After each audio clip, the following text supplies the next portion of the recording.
muy cercana, es una lucha de las propias mujeres, es decir, las mujeres se organizan y reivindican sus derechos por ellas mismas de distintas maneras. Les pongo ahí unas de las fotos que son más conocidas de todos y que salen en todos los libros y en todos los artículos, que es la lucha por el sufragio, que efectivamente es un primer inicio de la lucha por las mujeres, pero que, como ven, era una lucha no de la sociedad en su conjunto, como otras que luego hemos visto, sino que se inicia claramente por un grupo determinado que son las propias mujeres.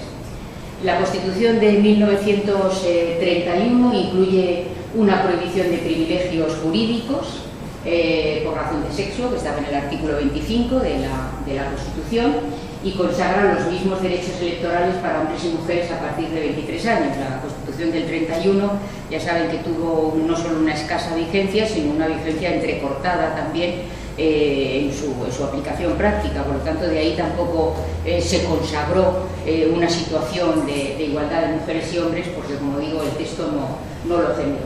Y con el régimen de Franco se produjo un retroceso innegable de los derechos de la mujer, incluso en el plano teórico, en el plano constitucional, y volvió a ser un sujeto claramente tutelado. Les he puesto ahí una norma que yo recuerdo bien, a pesar que era muy joven, pero la recuerdo muy bien, que es el del servicio social, ese servicio social que tenían que prestar las mujeres, sin el cual no podías ni obtener el carnet de conducir ni obtener el pasaporte para salir fuera de España.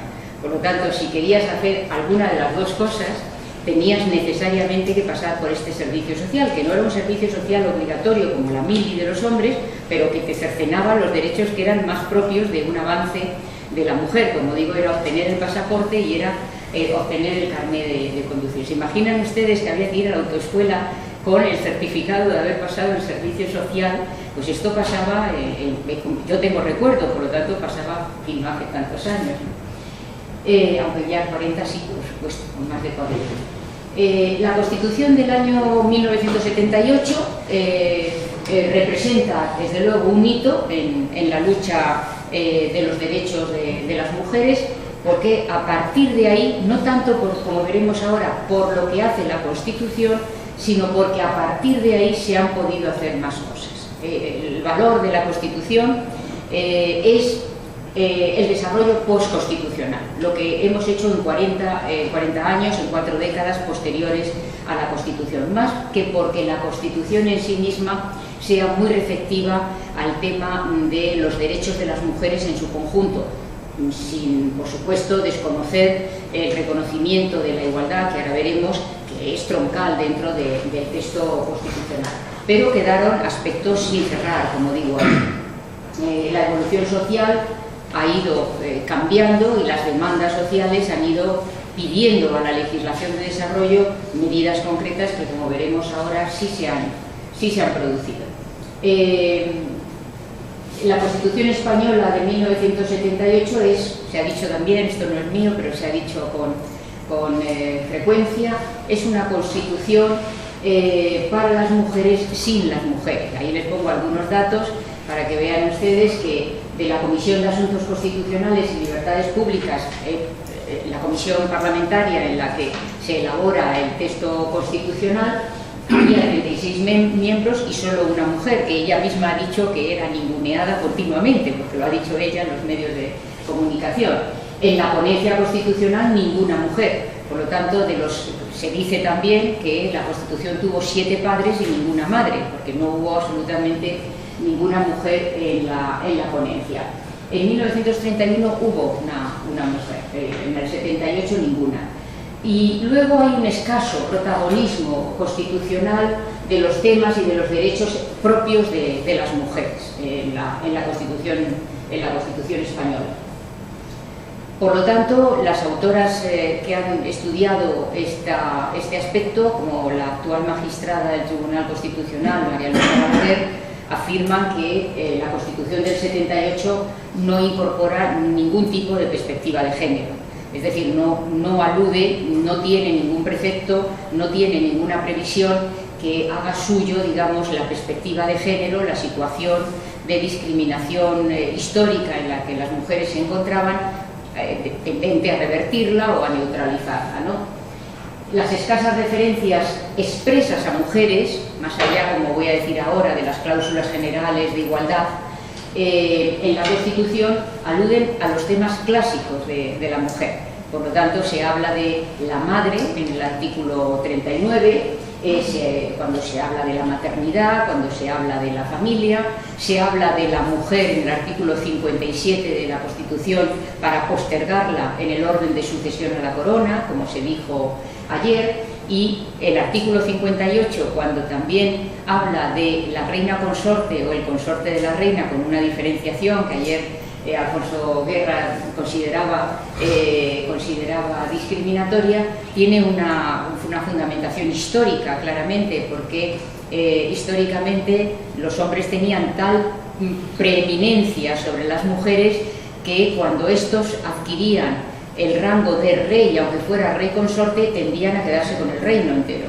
Y por lo tanto había una previsión histórica de tal manera que nunca fueran reyes, para que por lo menos el reino no corriera peligro. Esto está también muy estudiado por los historiadores del derecho y tiene este trasfondo.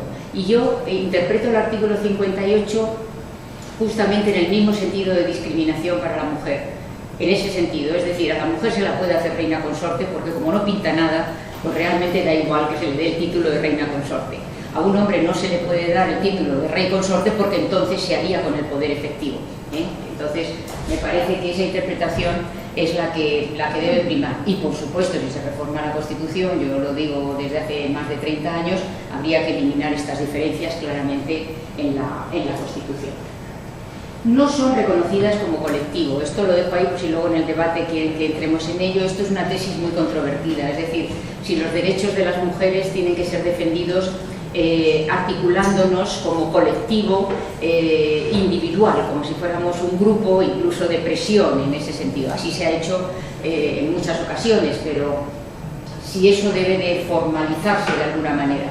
Y hay opiniones en pro de esta tesis y en contra de la misma, porque hay quien entiende que no, que hay que defender la igualdad como ciudadanas y no como un colectivo específico que nos ubicaría, digamos, en una singularidad que nos perjudicaría a medio y largo plazo.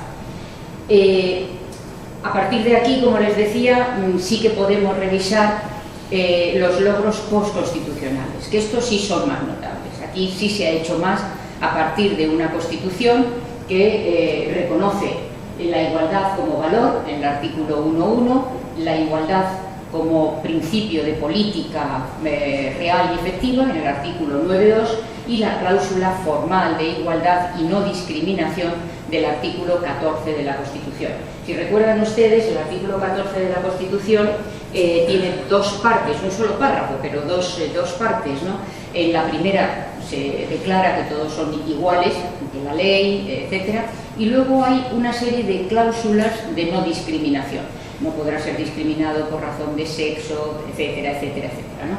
Bien, pues estas menciones concretas de causas de no discriminación en el artículo 14, ya el Tribunal Constitucional ha señalado que no es un listado cerrado y ha incluido otras causas de no discriminación que no están ahí. Por ejemplo, la discapacidad no está en el artículo 14 y, sin embargo, hay una abundante jurisprudencia del Tribunal Constitucional y de otros tribunales en ese sentido. Así que tenemos una cláusula formal, un artículo 9 que nos permite acciones que van más allá de la igualdad formal y un valor igualdad en el artículo 1.1. Y luego menciones concretas a la igualdad. Ahí ya les pongo a ustedes, pues, aparte de la corona, como les he dicho, el 23, el 31, el 32, el 39, el 149 y otros varios que hacen menciones concretas a la igualdad en la Constitución. Bueno, la igualdad puede ser o no un objetivo democrático. Esto es de lo que la tesis que mantengo en esta intervención, ¿no?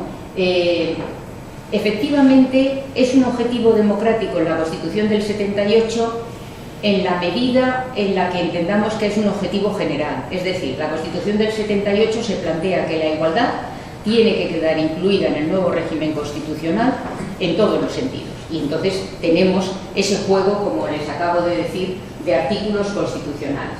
Pero la igualdad de mujeres y hombres no constituye un objetivo específico de la Constitución española, sino que es, como digo, simplemente un objetivo general y por lo tanto se lucha por la igualdad en la renta, se lucha por la igualdad también para que no se produzca discriminación por razón de sexo, pero no tenemos en la Constitución española, como luego veremos que sí hace el derecho europeo, el derecho de la Unión Europea, la igualdad de mujeres y hombres, insisto, como un objetivo específico, partiendo de que existe una situación de discriminación histórica y que hay que removerla, que hay que neutralizar esa situación. Si nos situamos ya en el derecho de la Unión Europea, nos encontramos efectivamente con que dentro de Europa, ya no solamente de la Unión Europea, podemos analizar la situación de la igualdad en distintos niveles. A esto lo llamamos el sistema multinivel de derechos, al que yo efectivamente me dedico desde hace unos años, que es ver cómo está regulado un tema en los distintos niveles, el nivel del Estado nacional, el nivel incluso dentro del Estado nacional, como es el caso español, de distintos ámbitos territoriales, comunidades autónomas, etcétera, cómo está regulado en la Unión Europea y cómo está regulado en el Consejo de Europa, es decir, cómo está tratado por el convenio llamado Convenio de Roma y por el Tribunal Europeo de Derechos Humanos. Esto nos da un panorama integrado de cuál sería la legislación que se aplica a un tema concreto, porque ya saben ustedes que efectivamente ante un problema determinado nos podemos encontrar con una legislación que proviene de una directiva, de un reglamento, por lo tanto derecho de la Unión Europea, o se aplica el famoso Convenio de Roma, tan en boga últimamente, o bien una norma de producción interna, de producción nacional, ya sea estatal, autonómica, etcétera, etcétera. En el tema de la igualdad esto se da absolutamente, porque las comunidades autónomas también han regulado, porque España ha regulado, porque la Unión Europea lo ha hecho y porque el Consejo de Roma lo ha hecho, el Consejo de Europa. Por lo tanto, aquí encontramos todos los niveles. En el caso de la Unión Europea sí existe claramente y se identifica claramente el objetivo específico de igualdad de mujeres y hombres en la legislación, empezando por los tratados constitutivos y después pasando al derecho que llamamos derivado, que es el derecho constituido por reglamentos, directivas y otros actos de la Unión Europea. ¿Y cómo dirán ustedes, bueno, y esto cómo se sabe, cómo se detecta? Se detecta por el propio contenido de las normas europeas. En el Tratado de la Unión Europea, en diversos artículos, se habla ya de la igualdad de mujeres y hombres. También es verdad que se habla de la igualdad de salario, a trabajo de igual valor, pero está incluso puesto para las mujeres, porque claro, la igualdad de salario para trabajos de igual valor no se daban esas diferencias entre dos hombres que trabajaban en la misma empresa o en la misma industria, sino normalmente esas diferencias se dan entre mujeres y hombres que están realizando un trabajo de igual valor, pero sin embargo que perciben salarios completamente distintos. En el Tratado de Funcionamiento, vigente ahora mismo, el artículo 19, lucha contra la discriminación específica, el 79 y el 83, la lucha contra la trata de seres humanos, con una vertiente muy concreta de lucha contra la trata de mujeres, el 153, igualdad de oportunidades, el 157, igualdad de retribución, el 68, erradicación de la violencia. La Unión Europea ha sido muy activa en la legislación contra la violencia de género. Y en la Carta de Derechos Fundamentales, que ayer también fue citada en una de las intervenciones, que es el documento en el que se ha codificado la situación de los derechos fundamentales en la Unión Europea. La Unión Europea reconoce algunos derechos desde el origen, desde los tratados originarios. Estos derechos estaban en los tratados constitutivos, como digo, y dispersos. Lo que se hace en 1999 es hacer un código, como si fuera nuestro título 1 de la Constitución, que está dentro de la Constitución. Pues la Unión Europea lo que ha hecho ha sido toda la parte que llamamos dogmática, la de derechos fundamentales, la ha codificado en un texto que se llama Carta de los Derechos Fundamentales y que durmió tranquilamente durante 10 años hasta que pudo entrar en vigor cuando entró en vigor el Tratado de Lisboa en el año 2009. Así que fueron 10 años en los que la Carta no tuvo valor normativo, solamente fue declarada en el Consejo Europeo de Niza y, como digo, quedó ahí hasta que fue el Tratado de Lisboa, que consiguieron un consenso entre todos los Estados miembros y lograron darle el mismo valor jurídico que los tratados. La Carta tiene derechos nuevos, no tiene en sí misma derechos nuevos, lo que hace es codificar el verbo que ya venía estando en la Unión Europea, pero es fundamental, es muy importante porque de alguna manera irradia en el tema de los derechos fundamentales de una manera completamente incisiva en todos los Estados miembros. Bueno, pues en la Carta de Derechos Fundamentales, aparte de un artículo 3 muy novedoso, tienen después del artículo 20 al 23 exclusivamente dedicado a la igualdad, con normas específicas sobre la igualdad de mujeres y hombres y la posibilidad de las llamadas acciones positivas. Es decir, que la propia Carta de Derechos Fundamentales, como luego ya hace nuestra ley orgánica que vamos a citar sobre igualdad de mujeres y hombres, permite las acciones positivas, que como saben ustedes son acciones altamente controvertidas bajo el punto de vista jurídico, porque lo que hacen es colocar en una situación, vamos a decir entre comillas, de ventaja al sexo menos representado para neutralizar una desigualdad histórica que venía produciéndose en un sector, en un ambiente, en un aspecto concreto. Bien, y luego reglamentos, directivas y otros actos.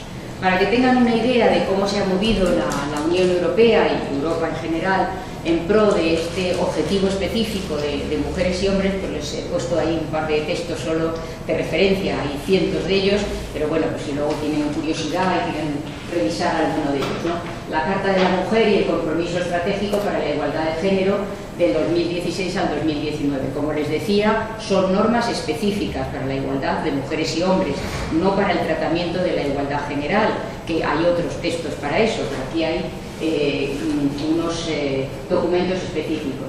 Y ahí pues tiene, como ven ustedes, al menos 5 objetivos de este documento: el aumento de la participación de la mujer en el mercado laboral, reducir las disparidades entre sexos existentes en las retribuciones, los ingresos, las pensiones. Hoy nos hemos levantado con una sentencia del Tribunal Constitucional en el que se declara que se computará la pensión igual.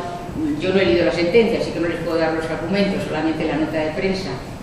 Se computará igual la pensión para los trabajadores de tiempo parcial y los de tiempo completo, y parece que uno de los argumentos que se utilizan en la sentencia, pero insisto, no me ha dado tiempo a leerla, es que el tiempo parcial es en muchas ocasiones el trabajo, el sistema elegido por las mujeres, que lo intentan hacer compatible con la crianza o con otras tareas. Habrá que ver los argumentos, insisto, no quiero adelantar, pero esta mañana ya darán nota de esto. Promover la igualdad entre mujeres y hombres en la toma de decisiones. Ahí van todas las medidas que tengan que ver con la paridad en listas electorales, en órganos de representación, etcétera.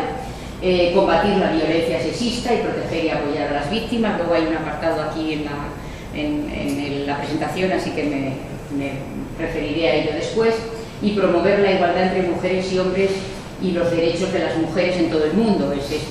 Finalmente es esta tendencia, esta idea de la Unión Europea de exportar, digamos, sus logros a otros lugares del mundo. O el Plan de Acción en Materia de Género, que tiene 4 pilares: la garantía de la integridad física, la promoción de los derechos económicos y sociales, o el fortalecimiento de la voz y el refuerzo de la participación de las mujeres y las niñas, y un cambio de la cultura institucional. 2 ejemplos, como digo, para que vean ustedes cómo se intenta trabajar desde la organización internacional. Y luego también algunos ejemplos para que vean que esta tendencia ya excede del ámbito más reducido, del ámbito regional de la Unión Europea, y sale al ámbito que llamamos general o mundial de Naciones Unidas, y ahí lógicamente hay que citar un documento no muy reciente, pero sí muy singular, muy importante, importante, que es la Convención sobre la eliminación de todas las formas de discriminación contra la mujer. Una vez más, como ven ustedes, son documentos específicos relativos a los derechos de las mujeres y no a la igualdad general, que hay otros también en ese sentido. ¿Qué ha hecho el Consejo de Europa sobre este tema? Bueno, también ha trabajado el Consejo de Europa sobre el tema de la igualdad de mujeres y hombres.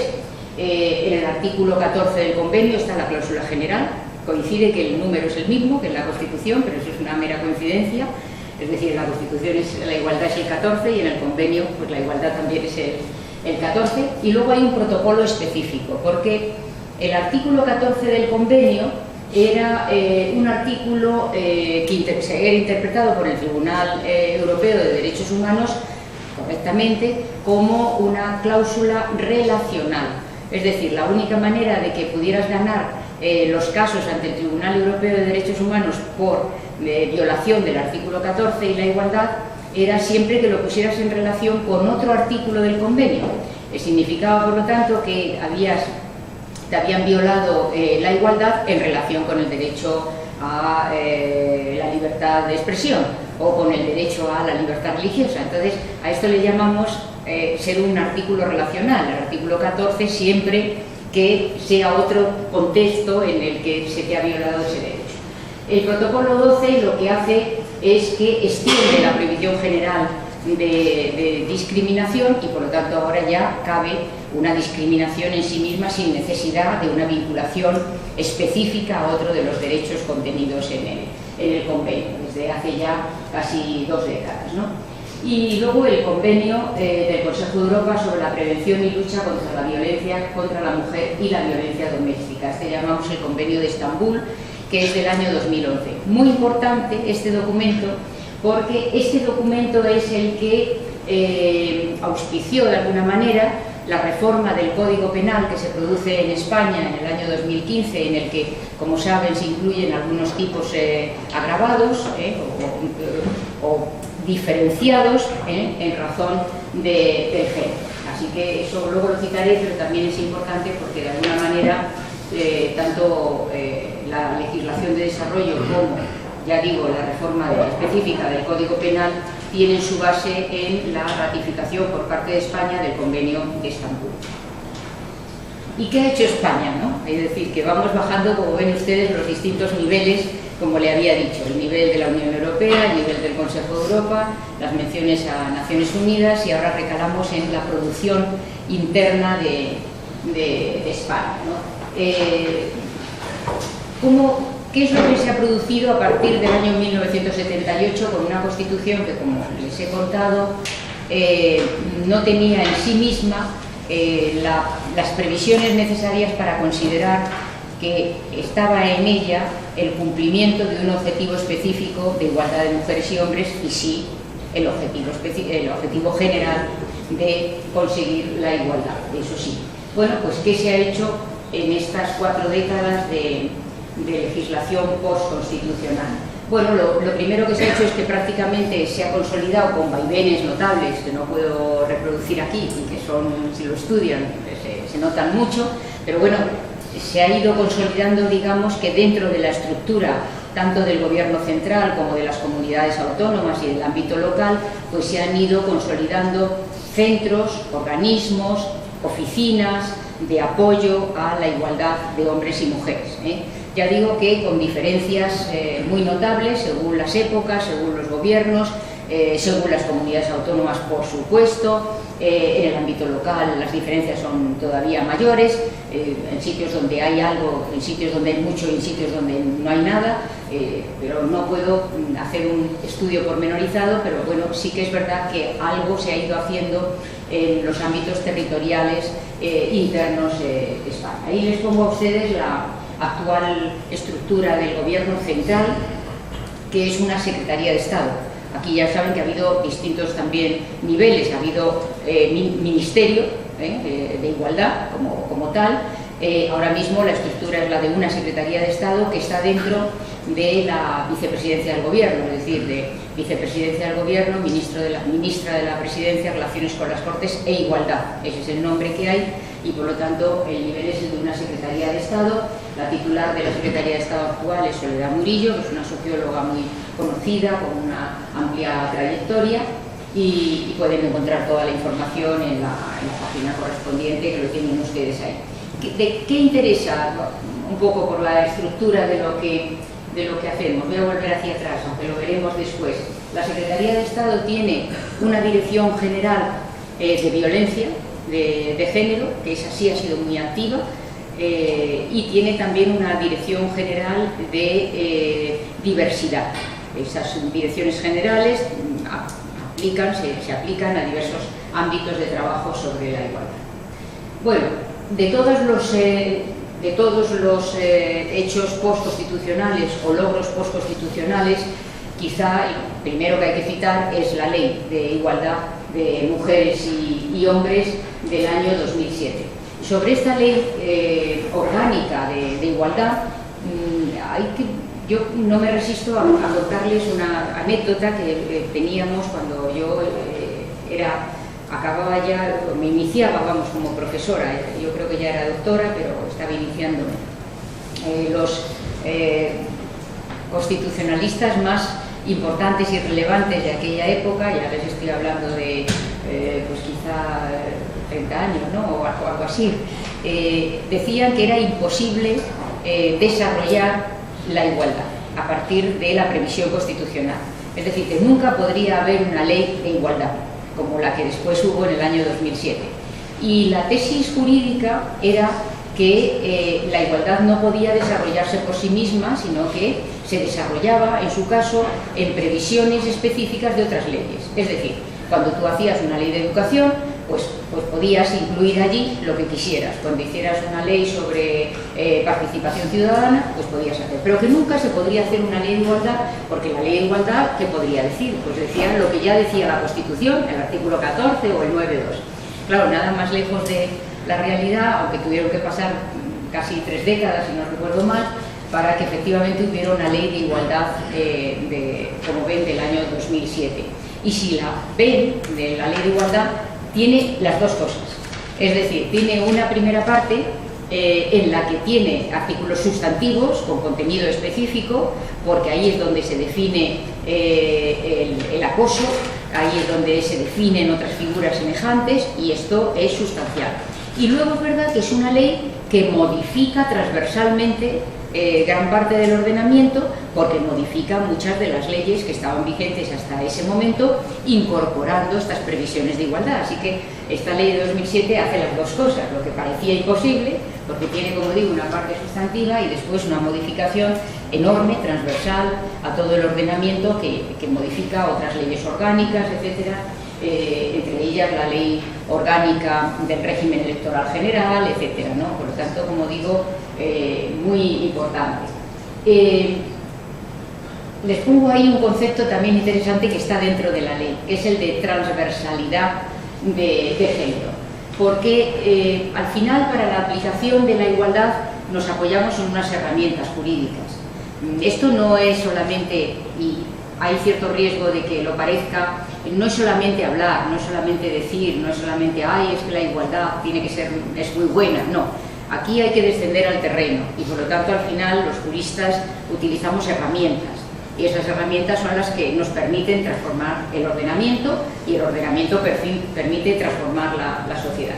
Algunas de estas herramientas son conceptuales, es decir, algunas de las herramientas que utilizamos es utilizar conceptos que empezamos a aplicar a las normas para que produzcan esos cambios. Uno de ellos es este, el de transversalidad de género, que es necesidad de que toda norma jurídica supere un análisis de impacto de género. Ahora les diré qué es impacto de género, es decir, de las consecuencias de esas normas en orden al avance de los derechos de igualdad de las mujeres. También es una frase, un estudio de María Luisa Balaguer. Y es verdad, es decir, se trata de que cada vez que se estudie, analice y apruebe una norma jurídica, se vea cuál es el impacto que va a generar en la igualdad de mujeres y hombres. Es decir, qué va a producir. Y es realmente un mundo curiosísimo y al mismo tiempo muy interesante para el jurista, porque cuando tú lees de primeras una norma jurídica, un proyecto, difícilmente, si no lo buscas muy concienzudamente, difícilmente vas a percibir que aquello va a generar ningún tipo de discriminación. Si tú estás viendo una ley, por ejemplo, de horarios comerciales, si tú estás viendo una ley de prohibición de la circulación en determinadas áreas de las ciudades, lo digo por la almendra y su polémica de últimos días, difícilmente de ahí vas a poder decir, uy, esto claramente es una cuestión discriminatoria. Muy difícilmente, si no estás muy versado. Y en cambio hay que investigar bien y ver cuáles son esas previsiones. La de los horarios comerciales va de suyo, porque tienes que ponerla en relación con los trabajos que realizan las mujeres, qué horarios tienen las mujeres, etcétera, etcétera. Los transportes públicos, el uso o no de coche, exactamente igual, ¿eh? Por lo tanto, sí que es verdad que hay herramientas que nos permiten analizar las normas buscando cuál va a ser esta incidencia, si quieren ustedes, inmediata, la que no se ve cuando lees la primera vez la norma.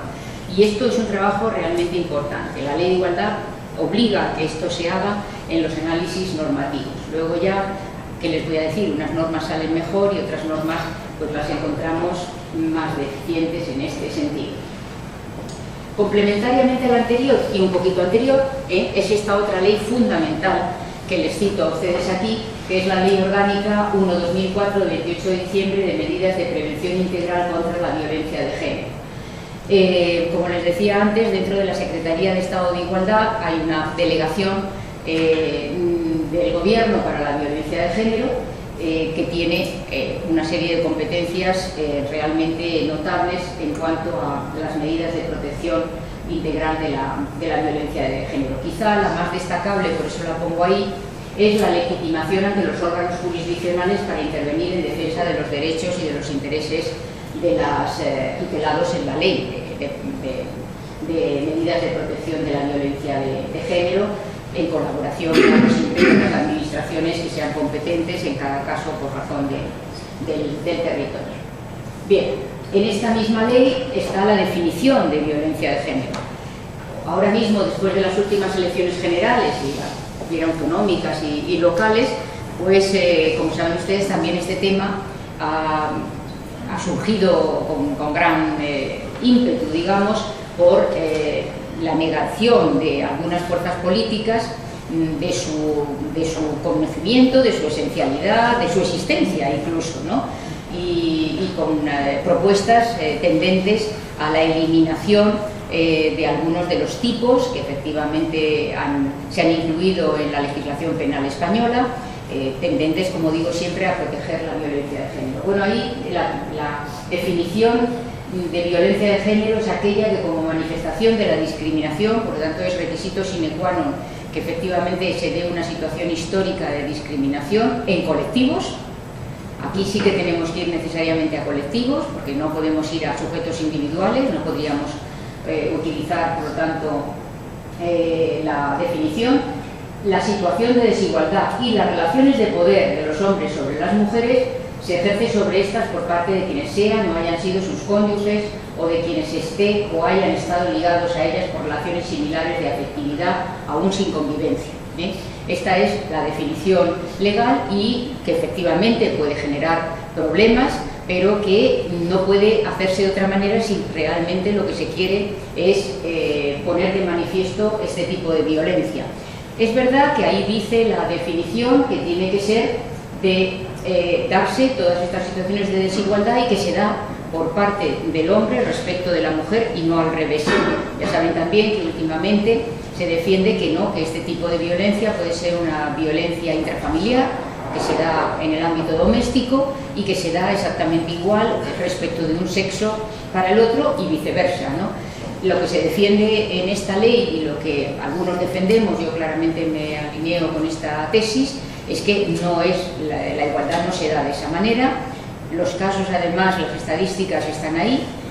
Como verán ahora enseguida, más de 1000 mujeres muertas por violencia de esta naturaleza en España desde que hay cómputo, que es 2003, que tampoco es tanto, y esos son números que no se pueden obviar, ¿no? de alguna de las maneras.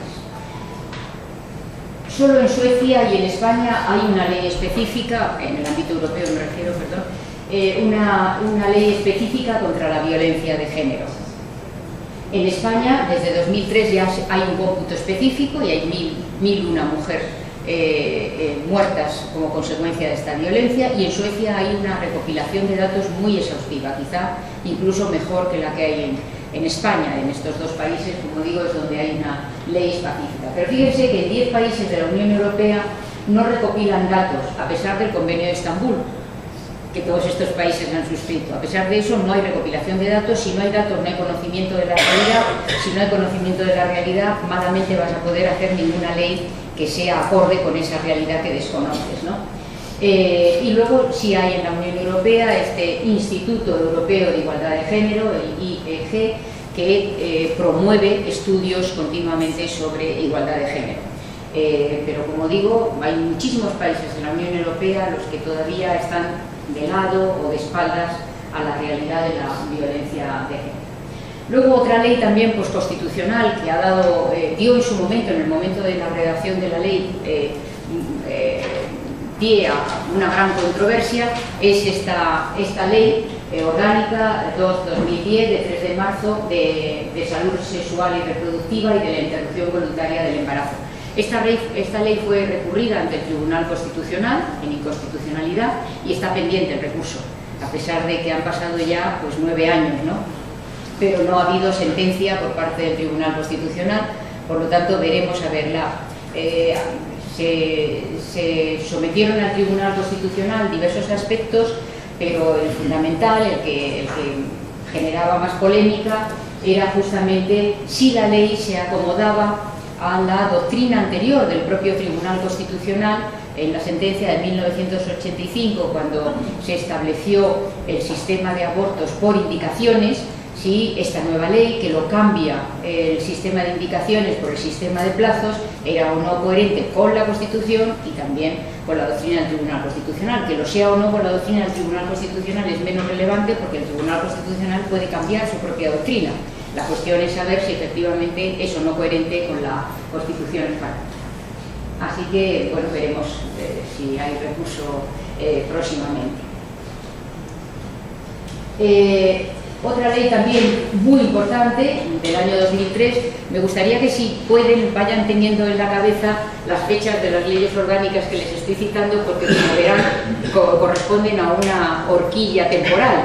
Son 2003, 2007, 2004, 2010 la de interrupción voluntaria del embarazo, pero es una horquilla temporal en la que se produjo un cambio normativo en España bastante sustancial. Esta ley es la que establece la obligación jurídica de valorar el impacto de género en las disposiciones normativas que elabore el gobierno central.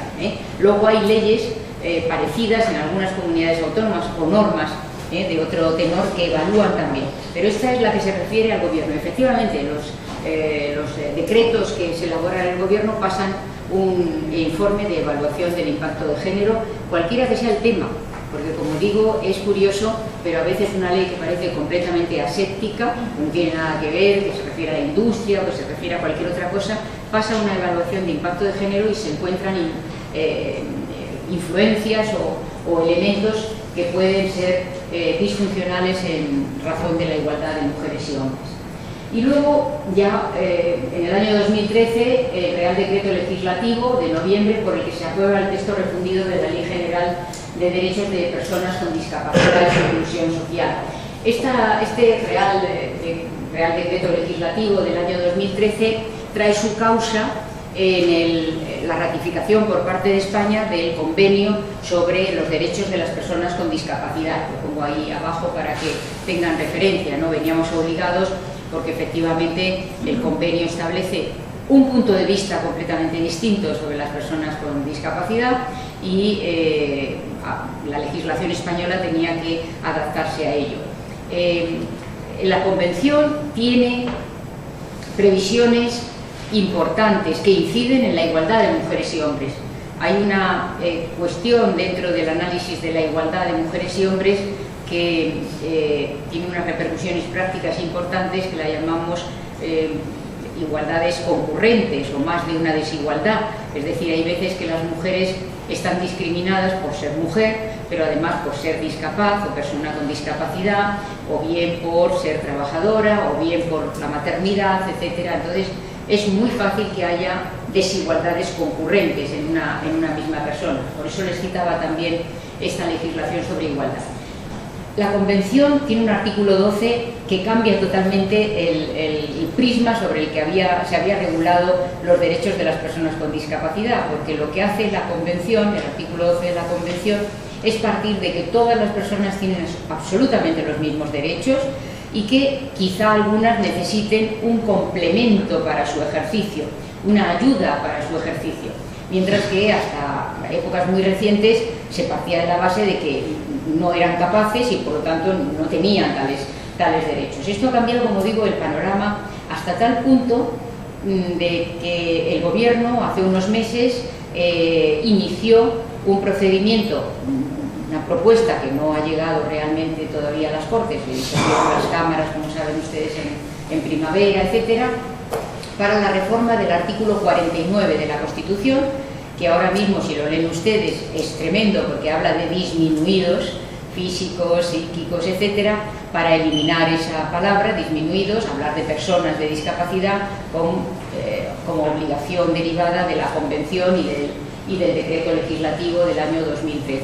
Y después hay una reforma que ya ha sido estudiada por el Consejo de Estado, saben que este tipo de reformas pasan informe previo del Consejo de Estado, que incide extraordinariamente en la legislación de la Ley de Enjuiciamiento Civil, del Código Civil, para eliminar figuras tradicionales de tutela de las personas con discapacidad.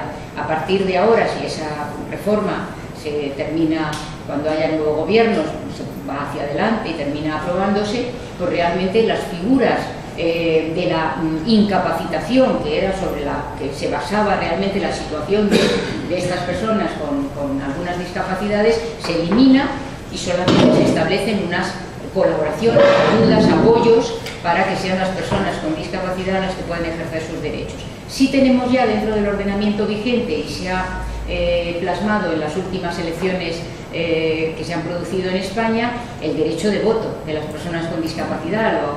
Seguramente lo escucharían y lo oirían en los medios de comunicación, que efectivamente antes prácticamente nadie podía ejercer ese derecho, unos porque estaban incapacitados judicialmente, otros porque las familias no les permitían votar, etcétera, y en cambio pues en estas últimas elecciones se ha producido ya un ejercicio del derecho de voto de personas con discapacidad muy generalizado. No les oculto que naturalmente estos cambios legislativos también tienen problemas de aplicación, tienen problemas clarísimos de aplicación, porque no distingue el grado de capacidad o discapacidad que tenga la persona. Entonces todo eso tiene después que verse casi caso por caso. Entonces esto efectivamente será después de una implementación que dicen en una traducción al español de un término inglés muy difícil, ¿no? Seguramente muy difícil. Pero era una reivindicación que primero llegó al ámbito internacional, se hizo la Convención en 2006, las organizaciones de representantes de personas con discapacidad en España asumieron esta reivindicación, consiguieron el Real Decreto Legislativo del 2013 y por lo tanto el resto del ordenamiento jurídico se tendrá que ir modificando acorde con estas previsiones, ¿no? Y luego, ya para ir acabando, muy modernamente, este último Real Decreto Ley del año 2019, el 6 de 2019, que es de marzo, a poquísimos días de la disolución de las cámaras, y ven ustedes las fechas de medidas urgentes para garantizar la igualdad de trato y de oportunidades entre mujeres y hombres. Yo quisiera que se vayan tomando nota, como les digo, de cómo esta legislación no es de carácter general sobre igualdad, sino que es de ese objetivo específico de igualdad de mujeres y hombres del que les hablaba al principio. Fíjense que modifica una serie de leyes fundamentales, ¿no? La Ley Orgánica 3/2007 de igualdad de mujeres y hombres, porque introduce modificaciones a lo previsto en esa ley, el Estatuto de los Trabajadores, que también se hizo en 2015, porque modifica, como digo, situaciones que estaban reguladas en esas normas, ¿no? Por ejemplo, les voy a destacar solo este artículo que tiene interés dentro del Real Decreto Legislativo del año 2019, que es la igualdad de remuneración por razón de sexo. Y ahí se ven las definiciones, como les decía antes, del igual valor del trabajo que se realiza y no solamente de la categoría profesional, que muchas veces esconde una discriminación. La mujer está en una categoría profesional diferente de la del hombre, cuando en realidad están haciendo las mismas tareas, pero percibe salarios muy diferentes, ¿no? Y aquí la ley obliga efectivamente a pagar por la prestación de un trabajo, la prestación no habla de categorías profesionales, la prestación de un trabajo de igual valor, la misma retribución, satisfecha, directa o indirectamente, para intentar romper con esa brecha que existía.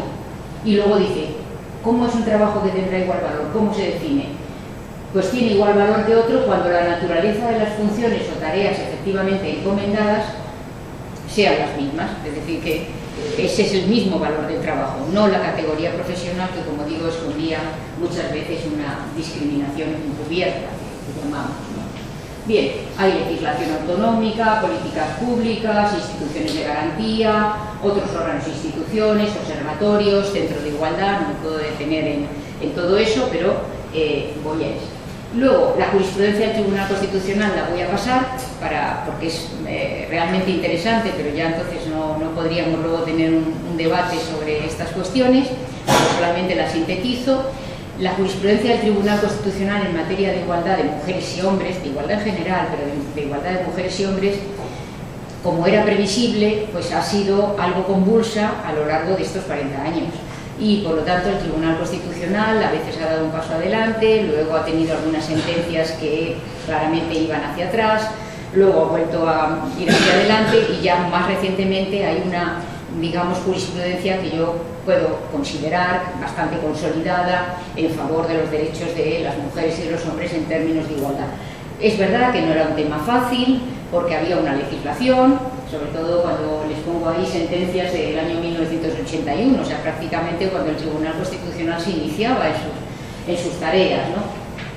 Una de las cosas que más ha ayudado a consolidar una jurisprudencia del Tribunal Constitucional sólida ha sido la aplicación del test de la proporcionalidad, que está creado por el propio tribunal, a semejanza de otros tribunales constitucionales que ya lo aplican, y efectivamente en el que se mide, por decirlo así, los bienes constitucionalmente protegidos y la proporcionalidad de las medidas que se adoptan en cada uno de los casos.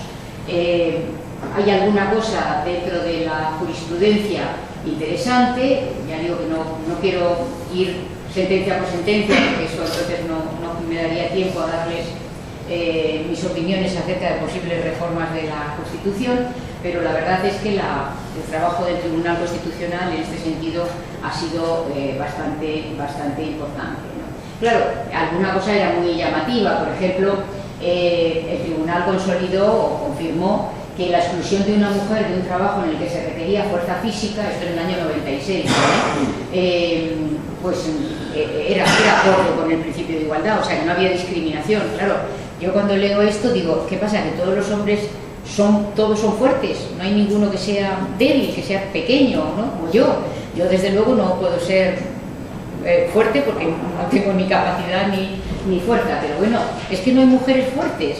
Cuando ustedes miran a una mujer, no hay mujeres fuertes respecto de algún hombre que sea débil. Esto, en una población de millones y millones de personas, no se puede decir que todas las mujeres por sí mismas son débiles y que todos los hombres por sí mismos son fuertes. Esto es una cosa que, ya digo, en el año 96, pero esto realmente no tenía mucho sentido, y ahora ya creo yo que la jurisprudencia es más así, ¿no? Por las cosas que también comentábamos ayer mismo y en otras ponencias, el tribunal también establece algunas sentencias que entran en este concepto que llamamos jurisprudencia de la equiparación, que es cuando al sexo menos representado o en situación, no necesariamente mujeres, en situación de inferioridad respecto del otro, se le equipara. Y el Tribunal Constitucional ha equiparado a hombres a derechos que tenían las mujeres por razón de serlo. A veces eran medidas protectoras, simplemente, no igualitarias, pero bueno, como es el caso, por ejemplo, de aquí, ¿no? de estas sentencias que les pongo, que son casos de pensiones de viudedad o otorgar el amparo solicitado por el personal de vuelo masculino. Había un caso en el que se jubilaban antes las azafatas que los azafatos, porque se entendía que las azafatas tenían que tener buena presencia y por lo tanto con el paso del tiempo la buena presencia de las mujeres parece que se iba antes y entonces claro, los hombres dijeron no, yo también me quiero jubilar pronto, ¿no? Y efectivamente el tribunal equipara, digamos, en algunos casos esto también se ha producido. Las acciones positivas también han sido reconocidas por el Tribunal Constitucional con matizaciones, con cautelas, pero también caben en el ordenamiento español, esto está confirmado por el Tribunal Constitucional. También ha eliminado las acciones que llamamos protectoras, es decir, las mujeres queremos igualdad, pero no queremos protección por ser un colectivo inferior, entonces nos quedaremos siempre ancladas en la consideración de colectivo inferior. Bueno, ya esto voy a pasar hasta aquí para ver qué perspectivas y necesidades de futuro tenemos, ¿no? Y estas serían las previsiones de qué cosas tiene que hacer una posible reforma constitucional y qué cosas tendría que hacer la legislación también si es que no llega una reforma constitucional de manera cercana o evidentemente no es parece que sea el momento más propicio, así que tendremos que ir trabajando con legislación, ¿no? Yo creo que el derecho europeo nos ayudará mucho, ¿no? Una de ellas es el lenguaje inclusivo y el lenguaje no sexista. Esto está absolutamente extendido, va a ser muy difícil, técnicamente es difícil, técnicamente hablo que gramaticalmente es difícil, pero hay que hacer un esfuerzo. Yo siempre, y además se va aprendiendo.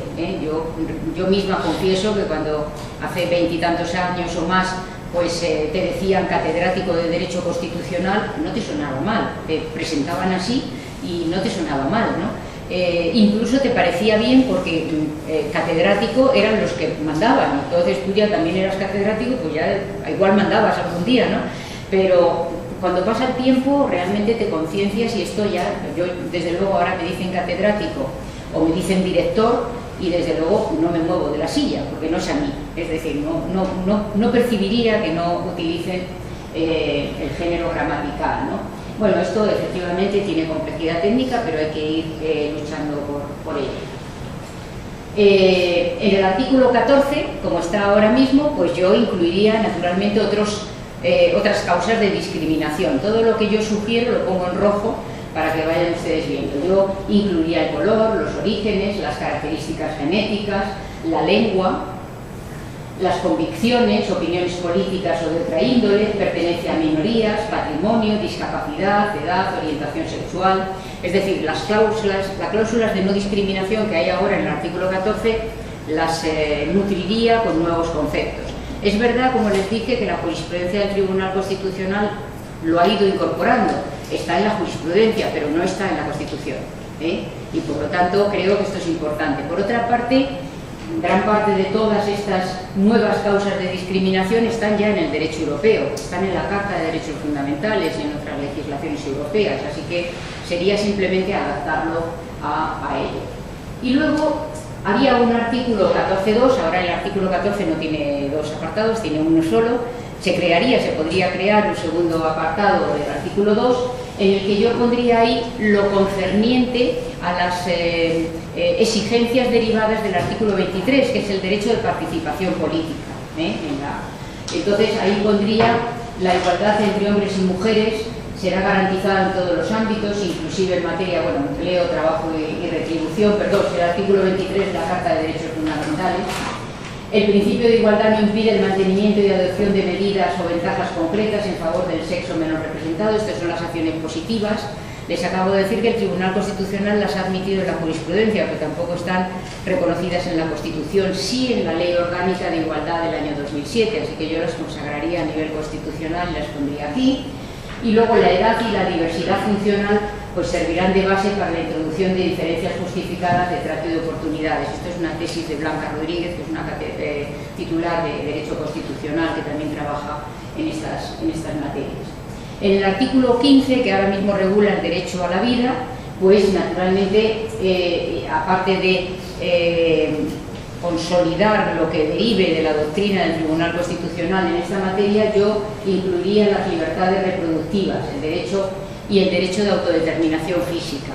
¿Qué nos aportaría incluir en la Constitución un derecho de autodeterminación física? Bueno, poder regular debidamente todas estas cuestiones que ahora están también sobre la mesa. Hoy mismo leía que Ciudadanos ha presentado una proposición sobre la legislación de los vientres de alquiler o maternidad subrogada, en el que permite esta técnica de reproducción siempre que haya vínculo familiar, que las legislaciones conocidas hasta ahora justamente lo que intentaban hacer era desvincular la familia de estas medidas reproductivas. Tampoco he podido ver esta mañana la norma, pero sí he visto la noticia. Incluiría la interdicción de la violencia, la prohibición de la tortura y de la trata. Parece mentira que en el siglo XXI tengamos que volver a previsiones que estaban en los inicios del constitucionalismo, pero el problema de la trata y de la violencia es enorme y habrá que ser sensible a ello. En el artículo 16, que como saben va sobre libertad religiosa actualmente en la Constitución, yo incluiría también unas previsiones de forma que delimitaran algo el contenido esencial de la libertad religiosa. El tratamiento jurisprudencial de la libertad religiosa hasta ahora, respecto de su contenido esencial, es amplísimo. Todos los derechos tienen un contenido esencial que los delimita, pero la libertad religiosa tiene un tratamiento extraordinariamente amplio. Yo creo que habría que incluir que la libertad religiosa no puede proteger conductas contrarias a la dignidad de las mujeres y de los hombres. No hay objeción a que aquí se hable de ambos, porque puede ser que haya situaciones en las que los dos tengan en peligro o pongan en peligro su dignidad. Y después incluiría también que el uso de velos, pongo ahí porque es verdad que habría que matizar, no es lo mismo el velo mínimo que llamamos que el burka o el niqab, que prácticamente invisibilizan a la mujer completamente, pero bueno, ahí pongo velos. Habría que reconocerlo como una manifestación cultural. Yo defiendo ya desde hace algún tiempo que no forman parte del contenido esencial de libertad religiosa, y sí del contenido esencial, si acaso, del derecho a la propia imagen, como todos los demás que llevamos ropas que queramos llevar, sobre todo porque mantengo la tesis de que no hay un mandato religioso específico, y como no hay un mandato religioso específico uniforme que pueda identificarse, pues entonces creo que es así. La violencia contra la mujer y la prohibición de la restricción de los derechos de la mujer por motivos religiosos. Esto creo que un Estado tiene derecho a regularlo en su Constitución. El derecho de participación del artículo 23, incluir la paridad en las candidaturas, lo pongo así, naturalmente hay problemas técnicos de todo tipo aquí, pero por lo menos avanzar en esa igualdad en la representación política, porque ese es un mundo extraordinariamente importante para conseguir la igualdad efectiva. O sea que, luego, en el mismo artículo 23, pues, en relación con el 68 y 69 y los concordantes, la paridad exige una concepción de la igualdad basada en la diferencia, y la Constitución no reconoce esa diferencia entre hombres y mujeres, que harían efectivamente, yo creo que enriquecerían el ámbito político. En el 27, esto es muy controvertido porque aquí hay experto que miro así y también para allá sobre el derecho a la educación, pero yo aquí desde luego creo que también habría que retocar la Constitución en favor de la igualdad. Y añadiría con atención especial a la igualdad de mujeres y hombres cuando se habla del respeto a los principios democráticos, de convivencia y a los derechos y libertades. Y luego les pongo aquí subrayado una cosa, que es también una tesis que mantengo, que tiene que ver con la conciliación.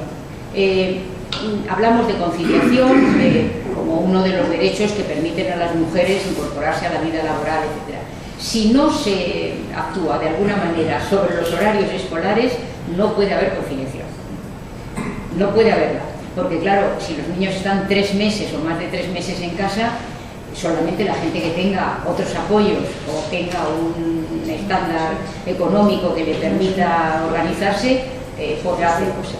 Y si desde luego los horarios escolares son con lo que son ahora, una semana que cae libre por la Semana Blanca, la semana de Carnaval y la otra, eso es difícilmente compatible con los horarios de trabajo que hay que hacer. O hay que repartir las vacaciones, o hay que hacer, la gente hace malabares con este asunto. Así que yo comprendo la fortaleza de los sindicatos escolares, comprendo todo, pero desde luego tampoco propongo aquí que se extiendan los horarios del currículum, pero habrá que organizar la apertura de los centros y otro tipo de organización de actividades, porque si no se hace algo así, la conciliación desde luego no creo que sea viable.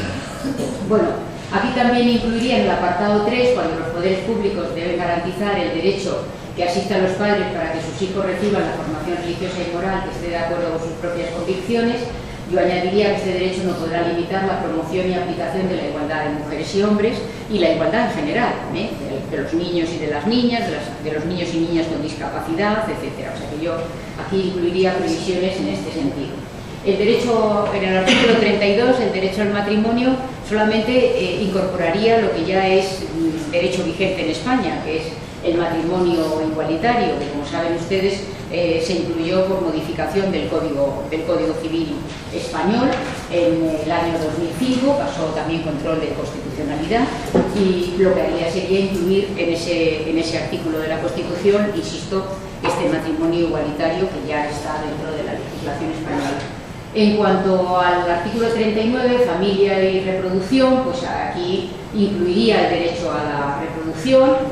Naturalmente habría que ver qué consenso político y social se consigue respecto a la reproducción por medios naturales, reproducción asistida o límites derivados de la dignidad humana, que saben que son los aspectos que se habla o que se discute cuando se habla pues, de las madres de alquiler o de otras técnicas de reproducción que no son. La eliminación absoluta de la preferencia del varón sobre la mujer en el orden de sucesión al trono, ya esto lo dije al principio, también del 58, y luego habría que modificar transversalmente todos los artículos de la Constitución que regulan los órganos. Entonces, claro, no solamente por el lenguaje de género, sino intentando, cuando sea posible y estén regulados en la Constitución, pues o bien habría una cláusula en el 23 de participación política que tuviera que ver también cómo se eligen los órganos, o si no, transversalmente habría que ir modificando todo aquello que se refiere al Tribunal Constitucional, Tribunal de Cuentas, Consejo General del Poder Judicial, etcétera, ¿no? Gobierno, Parlamento, etcétera, etcétera, comunidades autónomas. Como ven, una cosa que se puede hacer nada, 4 días, mañana nos ponemos y se hace, pero efectivamente hay que intentar por lo menos pensar que esta sería nuestro prisma y nuestro punto de vista. Conclusiones. Pues la conclusión sería, ¿qué objetivo? Pues conseguir, como digo, un objetivo específico de igualdad de mujeres y hombres en pro de la democracia, así que el objetivo sería consolidar un sistema constitucional democrático que incorpore los derechos de las mujeres y la igualdad de mujeres y hombres en la Constitución, en la legislación europea, de producción nacional, de producción autonómica, la jurisprudencia, a través de las políticas públicas y la articulación entre los ámbitos público y privado. Al final, las personas tienen o tenemos este doble aspecto, un aspecto que miramos hacia nuestra propia vida. Tenemos que tener el derecho a desarrollar nuestra propia vida conforme a la Constitución establece, el libre desarrollo de la personalidad y el ejercicio de nuestros derechos, y luego tenemos una vertiente social, una vertiente pública, política, en la que tenemos que realizarnos exactamente igual. Y lo privado no puede cercenar lo público y lo público no debería cercenar lo privado. Así que estas serían mis conclusiones finales y nada más. Conseguir la plena igualdad de derechos de las mujeres y de las niñas son el tema pendiente del siglo XXI. Avanzar en los derechos de las mujeres es igual a avanzar en la democracia. Muchas gracias.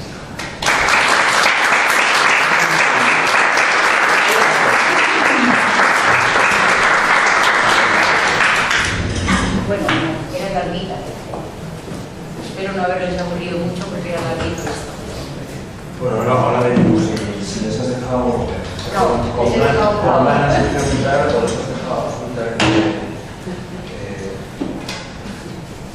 Bueno, la verdad es que la larguita es que ha abarcado todo. Bueno, yo no voy a preguntar de mis temas, pero. Bueno, esta tarde. Has tocado varias cosas ahí. Sí. Bueno, no voy a intervenir yo, o sea que pregunten ustedes, les doy a ustedes la palabra si es que están con. Si no se han quedado. Bueno. A ver.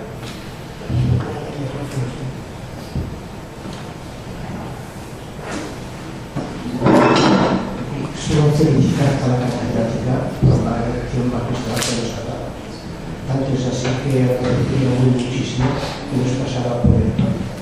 Pero no sé si es posible. Ya mandaré unas notas, pero tengo que trabajar en ellas. Lo puedo colgar en la parte. Hay unas cosas de... Dicho esto, jurídicamente no le voy a desinformar a todas las porque es totalmente imposible. Pero sí que me gustaría que nos diera su opinión en respecto a la violencia interfamiliar. ¿Por qué? Porque delante de tanta igualdad, a ver si también hay igualdad de eso es la pregunta. Y me refiero, por ejemplo, a la acción femenina socialmente, como por ejemplo en el campeonato del mundo de fútbol, donde las mujeres, pues ya era inaudito, discuten como los hombres, insultan como los hombres, se pegan como los hombres y lo celebran como los hombres. Hasta tal punto que un día pensé que igual se quitaban la camiseta, se quitaban la camiseta. O sea que a esta igualdad es la que me gustaría asociar, que usted nos diga su opinión. Gracias. Pues este tema que usted plantea es un tema muy interesante, porque dentro de los colectivos feministas se discute muy frecuentemente sobre qué estrategia hay que aplicar para luchar por los derechos de las mujeres, ¿no?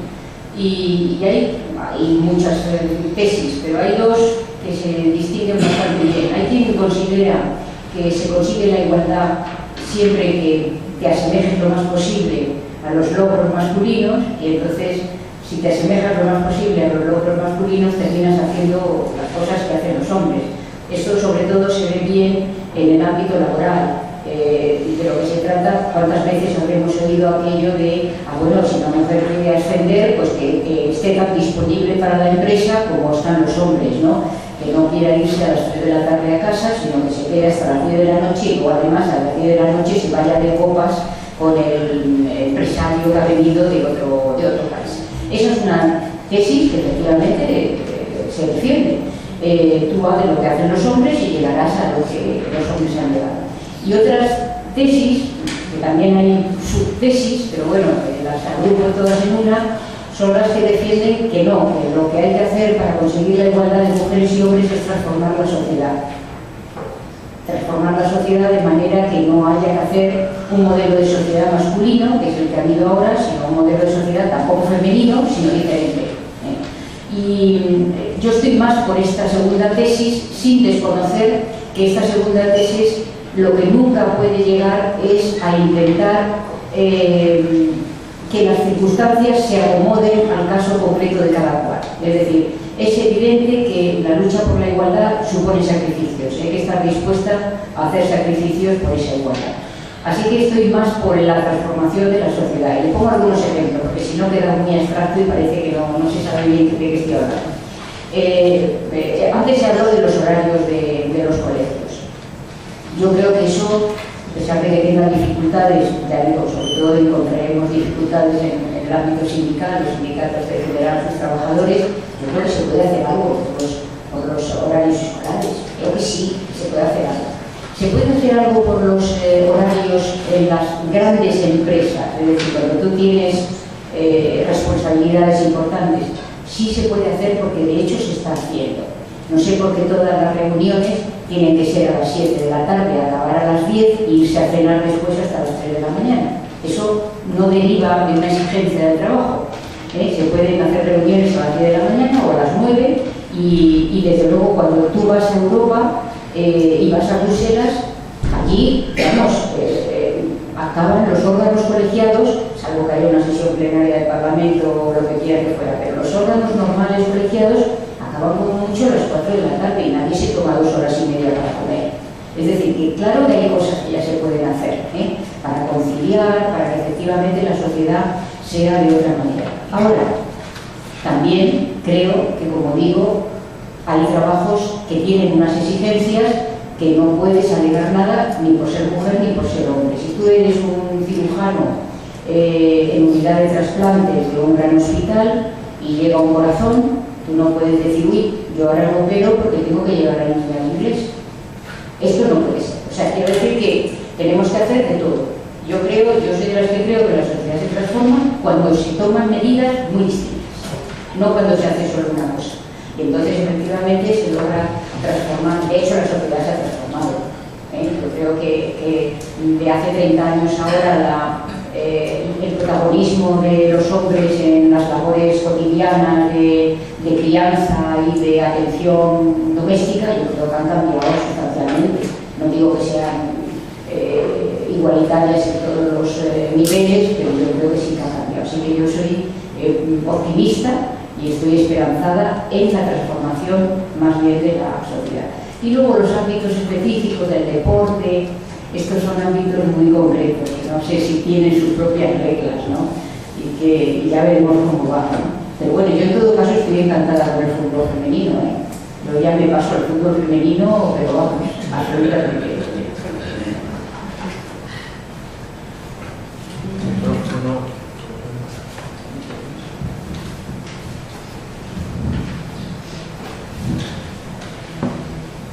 Sí.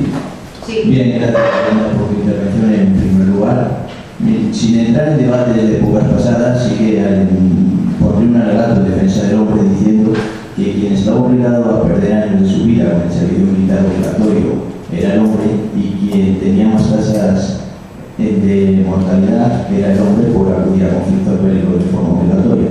Pero mi pregunta iba por temas de actualidad. ¿No cree usted que en algunos ámbitos, solo en algunos, no me malinterprete, se han pasado de un extremo al otro? Por ejemplo, en el lenguaje inclusivo, no es lo mismo decirle a una senadora, diputada, procuradora, etcétera, que es un cargo público o una carga pública, porque tiene dos significados totalmente distintos.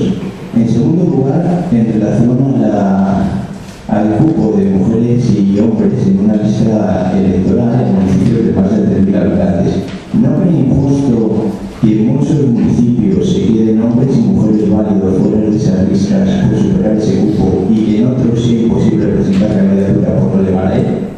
Y por último, en relación a una sentencia del Tribunal Supremo, la cual automáticamente asignaba al hombre una agravante de superioridad en relación a unos hechos que tuvieron lugar en Zaragoza una noche donde una pareja en una terraza ella quería quedarse y marcharse a casa. La mujer empezó dándole un puñetazo, el hombre le contestó con una bofetada y la mujer le contestó con una patada. Como bien dice usted, yo no defiendo por supuesto ninguna de las dos actitudes, pero como bien dice usted, ¿por qué automáticamente el hombre tiene una agravante de superioridad cuando ni todos los hombres son fuertes ni todas las mujeres son débiles? Gracias. Bueno, respecto de la mili, pues algunos hemos estado en contra de la mili obligatoria cuando estaba. O sea que a mí cuando se eliminó me pareció muy inconveniente y me pareció siempre muy injusto que los hombres tuvieran que emplear la mili obligatoria un tiempo y que las mujeres no. O sea, yo la verdad que lo digo hoy, que estamos en el 2019, pero como lo defendí en aquel momento, que si los hombres tenían una obligación semejante, una carga, porque aquello era una carga importante, las mujeres deberían tener otra parecida, o sea que me estaría de acuerdo con usted, que efectivamente esto es así, ¿no? Y luego también hay una cuestión que creo que enlaza con eso mismo que ha dicho usted, y es que efectivamente cuando había ese tipo de discriminación para la mujer, al final es que las medidas discriminatorias de la mujer se escondían bajo medidas protectoras. Por eso les decía que luego el Tribunal Constitucional elimina lo que llaman las medidas protectoras, o sea que toda la eliminación de desigualdades que no están justificadas son la discriminación. Ya saben ustedes que la discriminación se define como una desigualdad no razonable, aplicando el test de la proporcionalidad y las herramientas jurídicas correspondientes. En cuanto a las listas electorales, efectivamente, el profesor Carlos Vidal, que está aquí presidiendo la mesa, sabe muchísimo más que yo de ese tema, y lo que hay que hacer son establecer normas que tiendan a la igualdad y que no generen otra discriminación distinta. Como le dije también, respecto exactamente igual de las modificaciones del Código Penal en este sentido, que no pueden tampoco llegar a que en casos concretos esas medidas penales que me parece que tienen su base cierta, lleguen a que efectivamente produzcan una discriminación en el caso concreto. Pero yo creo que son casos concretos y tenemos que ir a norma que permita generalizar estos cambios. Y luego, efectivamente, si hay un caso concreto de una sentencia en la que consideramos que no ha sido adecuada la aplicación de la proporcionalidad o que no ha sido bien medida la causa de género, pues tendríamos que criticarla con toda razón. O sea, que yo en eso estaría completamente de acuerdo también. Sí. Hola, buenos días. Reflexionando sobre el tema de la conferencia de igualdad como objetivo democrático, me he planteado una pregunta como docente. ¿Dónde articulamos la educación segregada? ¿Dónde la metemos? Bueno, yo, como estoy de acuerdo con el voto particular de la sentencia reciente del Tribunal Constitucional, el voto particular de María Luisa Balaguer, si recuerdan ustedes de esta sentencia, que se mostraba en desacuerdo con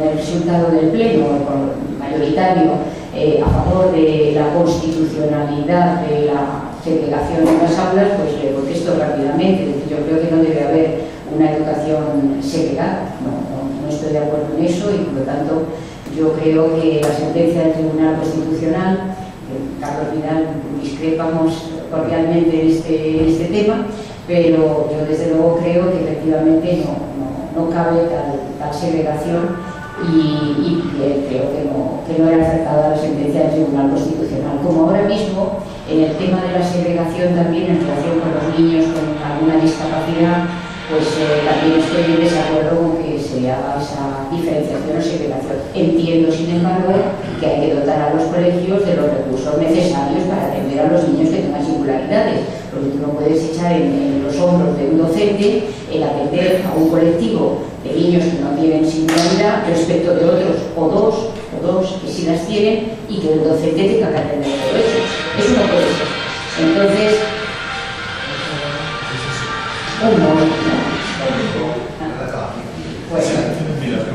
por lo tanto, yo desde luego creo que para intentar que efectivamente vayamos hacia una sociedad completamente inclusiva en relación con hombres y mujeres, inclusivas en razón de personas con discapacidad y personas que no tienen esas discapacidades o diversidades funcionales, porque la terminología es diversa y porque además esconde situaciones muy distintas. Pero en esto último, desde luego, con los recursos adecuados, porque si no, no hacemos nada. Ni los docentes pueden gestionar esos casos, ni se avanza nada.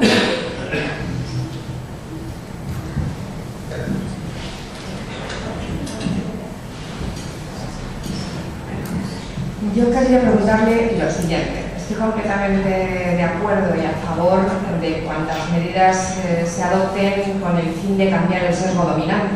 A mí me parece que está demostrado hasta empíricamente y por instituciones muy serias de todo orden que existe ese sesgo dominante y que produce una distorsión en cuanto a que las mujeres son sistemáticamente infravaloradas, sin decir que esta infravaloración sea excesiva, pero existe esa infravaloración y una sobrevaloración del hombre. Pero yo le quería preguntar lo siguiente. ¿Hasta qué punto no sería también necesario, además de adoptar esas medidas y sin caer en el folclore, todo esto del lenguaje inclusivo, que en ocasiones a mí me parece que se roza el ridículo pretendiendo esa igualdad, adoptar medidas objetivas? Me refiero, por ejemplo, en concreto a, también relacionado con el tema de la educación, en que todas las pruebas de evaluación suprimieran quien evalúa esa prueba pueda saber si aquel a quien están evaluando es hombre o mujer. Por ejemplo, y desde niños, o sea, con el tema de la educación segregada, suprimir de alguna manera pues, todas estas cosas de la uniformidad, en el sentido de que las niñas obligatoriamente tienen que llevar falda, los niños obligatoriamente tienen que llevar pantalón. O sea, a mí me parece que hay un montón de manifestaciones, entiendo que son culturales, que llevan arraigadas siglos, pero yo creo que deberían adoptarse medidas objetivas, es decir, que no se trate de un hombre o una mujer, sino que sea simplemente persona, que curiosamente es palabra que se enuncia en femenino, persona. Pues nada, estoy completamente de acuerdo. Además, esas medidas en algún nivel empresarial, de grandes empresas, se adoptan ya, que los currícula sean ciegos, que se llaman, ¿no? Entonces, efectivamente, pues eliminas los datos, por supuesto, el nombre que es claro, Y luego también, pues yo creo que la limitación de obtención de datos de carácter personal que tengan que ver con la vida personal. Es decir, si tú tienes que contratar a una persona y empiezas preguntándole cuántos hijos tiene, o cuántos hijos quiere usted tener, o cuántos va a tener, mala cosa. Que claro, ya de alguna manera estás buscando, digamos, ese sesgo, si es mujer, me refiero, ¿no? Así que eso ya se hace.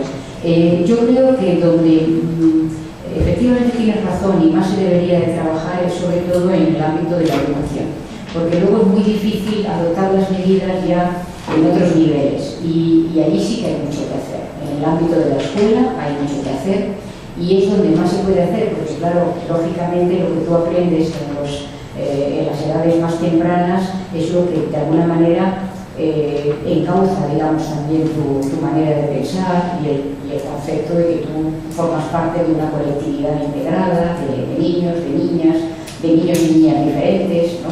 Ya sea por razón de raza, ya sea por razón de religión. Yo creo que en ese sentido sería mejor hacerlo de esa manera. Y en cuanto al lenguaje de género, como habéis visto, yo he señalado que hay problemas técnicos, gramaticales, pero hay estudios magníficos.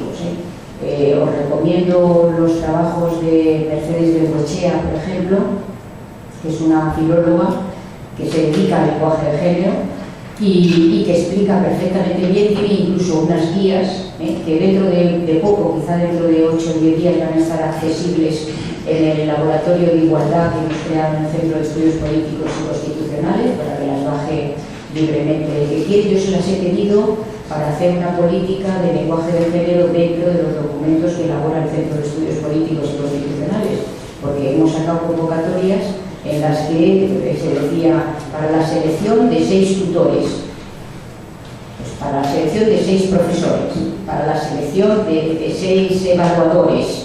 Entonces, bueno, hemos tenido que rectificar y adaptarnos. O sea que hay problemas gramaticales, pero se puede hacer mucho. Y con poco que hagas en el lenguaje, no te puedes imaginar la trascendencia que tiene. No te puedes imaginar cómo cambia la percepción de los documentos, la percepción de los trabajos. Así que sin cometer incorrecciones gramaticales, que no hay por qué cometer incorrecciones gramaticales, hay que ir trabajando también en este sentido, creo yo.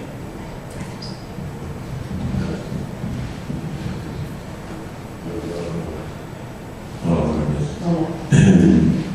Quería preguntar si sabe o conoce por qué razón hay ese retraso tan grande en el tema de 9 años, me parece que dice, sobre la ley de interrupción del embarazo, comparado, por ejemplo, con la ley como la de matrimonio entre personas del mismo sexo. Si puede haber por ahí alguna razón, sobre todo en un tema que yo creo que ya está fuera, digamos, del ámbito, como en su época en el 85 hubo mucha controversia, y además hay datos que reflejan que con esta ley ha habido una bajada en el número de abortos, que es una ley de soporte efectivo, si puede estar relacionado con la cuestión del número de hombres que hay en el Tribunal Constitucional, de esa igualdad que decía de hombres y mujeres en el Tribunal Constitucional a futuro, esperemos que llegue pronto. Y luego ahora un poco al hilo de lo que se ha preguntado, yo que también me dedico a la educación. Yo creo que también ahí debe haber una concepción de lo mejor, porque no olvidemos que los niveles más, digamos, de alumnos menores, en infantil y en primaria, el número de profesoras, con respecto al número de profesores, en algún caso ya no recuerdo los números, pero estaba del 90% al 10%, el papel que tiene la mujer. Efectivamente, bueno, yo no sé por qué no sale la sentencia del Tribunal Constitucional, pero me apunto que es poner el consenso. O sea que sencillamente no creo que en este momento en el tribunal haya consenso para abordarla, y seguramente el tribunal pues pretende generar un cierto consenso interno para que no salga una sentencia con muchos votos particulares. Esto me parece un razonable y prudente, ¿no? Y yo me apunto que es esto, pero obviamente no puedo decir mucho más. Y luego, este caso de la educación que usted señala está ahí más o menos. Este es el típico caso en el que la jurisprudencia del Tribunal Constitucional aplicó esta tesis de la que les he mencionado, que es la jurisprudencia de la equiparación. Pasaba igual con los ATS antiguos, con los ayudantes técnicos sanitarios, el número de mujeres en algunos sectores de producción o laborales es extraordinariamente mayor.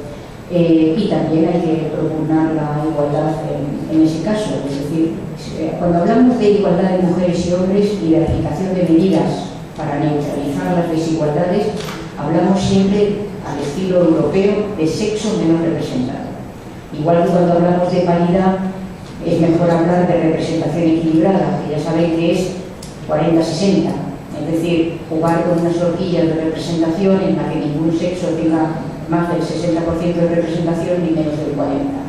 Pues en este caso exactamente igual. Todas las medidas que tiendan a que todos los niveles laborales y todos los ámbitos laborales tiendan a la igualdad y en educación sería extraordinariamente provechoso, porque da esa sensación de igualdad en un aspecto como es el educativo. O sea, en eso, cuantas medidas se puedan hacer, si propugno medidas de equiparación, las propugno para los dos sexos, para el sexo menos representado en cada caso. Sí, si me permite una pregunta. Bueno, en primer lugar quería felicitarle por la exposición que ha realizado, me parece absolutamente brillante y coincido absolutamente con lo que ha dicho y con el objetivo final que recuerda. Yo creo que ahí deberíamos estar todos, ¿no? Pero yo lo que me planteo es hasta qué punto la forma o pues un poco la pedagogía y la forma en que se están hablando las cosas no va a llevar a un efecto rebote. Me explico. No se están consiguiendo determinados logros, a veces no logros, en base un poco a la humillación del hombre, a pretender que el hombre es siempre automáticamente pues un maltratador, etcétera, etcétera, y que esto al final con el tiempo lo que va a producir es precisamente el efecto contrario. Por ejemplo, me refiero a cosas como la detención automática de cualquier hombre ante una denuncia de violencia de género por parte de una mujer. Me parece que es una barbaridad, cuando podría haber otro tipo de medidas. Es una barbaridad siempre y cuando no vaya acompañada de otro tipo de medidas, pues de unas lesiones que sean evidentes, etc. Si no hay eso, sí me parecería que sería un automatismo que yo creo que sería, pues desde mi punto de vista, perverso. Habría que investigar un poquito antes de detener automáticamente a nadie, y a lo mejor habría que buscar otro tipo de medidas, como sacar a la mujer de ese ambiente de hipotética violencia, para que no se pueda reproducir y no tenga que volver a su casa a dormir con la persona a la que acaba de denunciar, pero que tampoco conlleve la detención automática del hombre, ¿no? Pero yo, por ejemplo, creo que habría que hacer una investigación más completa. Por ejemplo, ¿cuántas mujeres y cuántos hombres fallecen en accidentes laborales, ¿no? ¿Hasta qué punto hay nominación de discriminación del hombre porque hace los trabajos más penosos y a eso no quiere aspirar a la mujer, ¿no? Bueno, habría que planteárselo. Y hay otros casos en los que me produce que yo creo que las consecuencias son sumamente graves. Por ejemplo, en el tema del aborto, no entro en si estoy a favor o estoy en contra, no ese es el debate que yo creo plantear aquí. Pero en el caso del aborto, pues nos encontramos con que es la mujer realmente la que decide si quiere o no tener el hijo, siempre y cuando esté dentro de unos determinados plazos, ¿no? Ahí el hombre no pinta nada, pinta poco, y desde luego no pinta nada si no es un marido consolidado, ¿no? Si no está casado con ella, si es una pareja, es que ya directamente no pinta absolutamente nada. Si la mujer decide abortar, el hombre no pinta nada. Pero si la mujer no decide abortar, el hombre tiene que dar alimentos, prestar alimentos al hijo que nazca. Y se lo puede demandar primero la mujer y después el hijo. Claro, estas consecuencias, eso me parece que tiene una entidad muy grande, ¿no? Como para que pudiéramos entrar en ese debate, ¿no? Y después, claro, es que creo que a veces nos estamos volviendo locos con esto del lenguaje. Yo voy a leer una cosa que me llamó sumamente la atención, ¿no? Que es el preámbulo del Código Deontológico de la Abogacía, que yo creo que es un poco el ejemplo de dónde estamos llegando con el tema del lenguaje. Dice, por razones de corrección lingüística, se ha preferido utilizar solo en contadas ocasiones la expresión abogado, que exigiría la doble referencia a abogado y abogada, o emplear otros métodos para designar los dos géneros. Por eso, se sustituye por abogacía, que designa tanto la profesión como al conjunto, hombres y mujeres que le ejercen, es decir, sustituimos abogado y abogada, que cubre todo por abogacía, que es un término femenino, ¿no? Al final.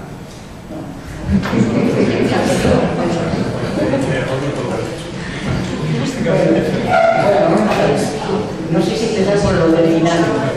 Es eso pasa también, ciudadanía, persona, eso pasa también. Yo creo que el tema del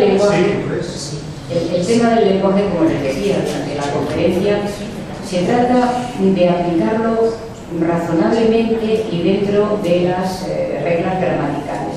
Yo creo que los que propugnamos adaptar un lenguaje inclusivo y un lenguaje no discriminatorio por razón de género, no pedimos cometer incorrecciones gramaticales, ¿no?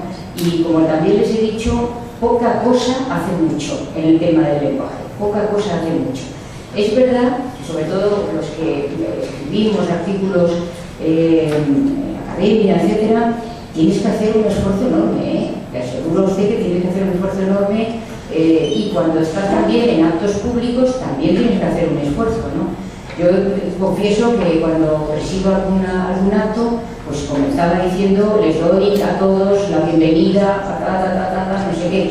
Y entonces al final dije, bueno, pues tengo que cambiar esto porque lo digo todos y todas, y algunas veces hago esto, duplico, otras veces digo, les damos la bienvenida al centro. Entonces, quiero decir que con poco esfuerzo consigues bastante, pero desde luego ni he propugnado en la conferencia ni aquí en las respuestas que doy ahora que se cometan incorrecciones gramaticales. Pero, insisto, los filólogos que han estudiado esto dan pautas importantes que mejorarían bastante la situación. Y también es muy costoso, penoso, cuando te lees todo un texto en masculino que está regulando una realidad que es masculina y femenina. O sea, ya cuando el rector dice, el presidente del gobierno dice, bueno, o sea, vale, pues de acuerdo, pero los magistrados del Tribunal Constitucional, bueno, magistrados y magistradas, y así sucesivamente. Así que yo lo que propugno es corrección gramatical, pero utilización también de la lengua. Y además, no descartemos que la lengua es algo vivo. Y por lo tanto, si tenemos que ir modificando y evolucionando para dar cobijo a esta igualdad de mujeres y hombres, pues hagámoslo. Lo que no podemos tampoco es aceptar las tesis de alguno de los académicos que dice que, como todo argumento, esto históricamente ha sido así. Ese es el argumento de Pessoa, ¿no? Pues, si esto históricamente ha sido así, ya es hora de que hagamos algo cambiando este asunto. Bueno, en cuanto al lenguaje y la abogacía, eso es. La detención automática. Bueno, esto hay de todo, O sea, tampoco hay una detención automática simplemente porque es así. Y uno de los aspectos de la filosofía que tiene esta regulación penal, que efectivamente genera una controversia desde el mismo momento que se incluyó, como saben todos ustedes, y no ha parado entre los propios penalistas, es también que no sea cualquier medida que se adopte todavía más gravosa para la víctima o presunta víctima, depende del momento en el que sea. Pero yo ya les he dado el dato en la conferencia y apelo a él. Más de 1000 mujeres muertas respecto de un número muy pequeño de hombres muertos en semejantes circunstancias, que no son violencia intrafamiliar, que son violencia por razón de género en el sentido, como también he definido, de superioridad de sexo respecto de otros. Y vuelvo a decirle algo que yo creo que es importante, ¿no? Y que en eso tienen ustedes razón, pero que tengo que apelar a la realidad. Y la realidad es que efectivamente puede haber casos concretos en los que la norma no haya funcionado correctamente. Por esto no tengo ningún inconveniente en aceptarlo. Y no significa que la norma no sea adecuada, pero es que lo hay en todas las aplicaciones jurisdiccionales que se puedan analizar.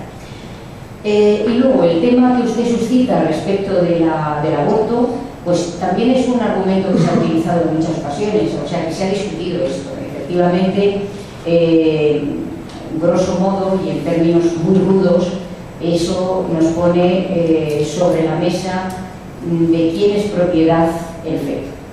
Esto lo digo, ya sé que son palabras rudas, pero al final nos pone sobre esa pista, ¿no?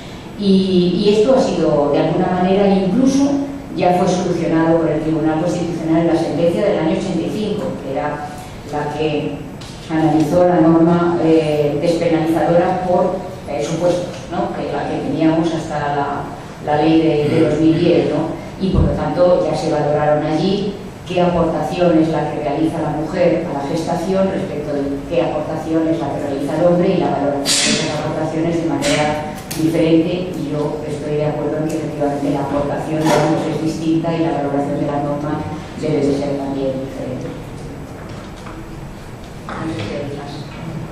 Ya, te veía con... Sí. La última pregunta, para dejar un rato de descanso antes de la siguiente sesión. Ya tenemos al ponente, al siguiente ponente que ya está en la sala, el profesor Fernando Vallespín. Sí, una cuestión. Yo entiendo que una sociedad que no se reproduce es una sociedad que está en crisis. En estos momentos hay un problema de falta de nacimientos en España. ¿Cómo se implementaría una ley, o cómo una ley de promoción de la maternidad se adecuaría a esta intención de la igualdad como objetivo? Bueno, pues una pregunta pequeña es que en relación al rey consorte o al consorte de la reina, recordar a Francisco de Asís de Borbón y su lamentable circunstancia como marido de Isabel II. Pues exactamente. Bueno, pues ¿sabe usted qué pasa? Y yo ya no me resisto a ser muy sincera con todos ustedes, que yo discrepo de esa mayoritaria opinión respecto a que hace falta muchísima reproducción y que hay que neutralizar con más reproducción, con más niños, ¿eh? Yo discrepo absolutamente. Es decir, que no puedo extenderme aquí respecto de las tesis que mantengo, pero yo no creo que haya que reproducirse tanto, ¿eh? O sea que quizá hay que reproducirse de otra manera, pero yo no estoy por una sociedad en la que intenta pagar las pensiones a base de reproducción. Yo estoy por unos cambios productivos, yo estoy por unos cambios en las labores de producción de los dos sexos, y estoy por un tipo de sociedad diferente. No estoy en absoluto por esas tesis de algunos economistas incluso que entienden que es así porque naturalmente tiene que haber un mercado y ese mercado tiene que reproducirse, etcétera, porque no sé qué vamos a hacer cuando efectivamente entre la inteligencia artificial en el sistema de producción de manera compatible. No, es que no estoy de acuerdo con eso. Por lo tanto, ya sé que la tesis suya es la mayoritaria y la mía es la muy minoritaria, pero yo discrepo totalmente. Además, siempre que tengo oportunidad lo digo. Es un error entender que las sociedades, analizar las sociedades y su futuro con ese único prisma. Para mi punto de vista es un error. Además, hace poco hubo en el Centro de Estudios Políticos y Constitucionales una conferencia interesante sobre envejecimiento, y uno de los ponentes era un economista, empezó su intervención diciendo: el envejecimiento no existe. Y yo dije: uy, esto me gusta a mí, esto de que el envejecimiento no existe me parece estupendo. Y dijo: no existe el envejecimiento, existe la longevidad. Es decir, las generaciones van siendo más longevas, lo cual no significa que tengamos que entender ese envejecimiento como decrepitud, como invalidez absoluta. Un sector de población estará mejor, otro estará peor, pero yo les animo a que vean las tesis que hay ahora sobre la desaparición del concepto de envejecimiento y sustitución por el de longevidad, que tiene que ver con la reproducción de las nuevas generaciones de las sociedades, que tiene que ver con los cambios productivos, que tiene que ver con la entrada de la inteligencia artificial y la mecanización a todos los niveles, y verán ustedes como la conclusión no es la de que tiene que haber 3 niños por mujer. No estoy en eso, perdón, pero no estoy en eso. Bueno, pues descansamos 10 minutos y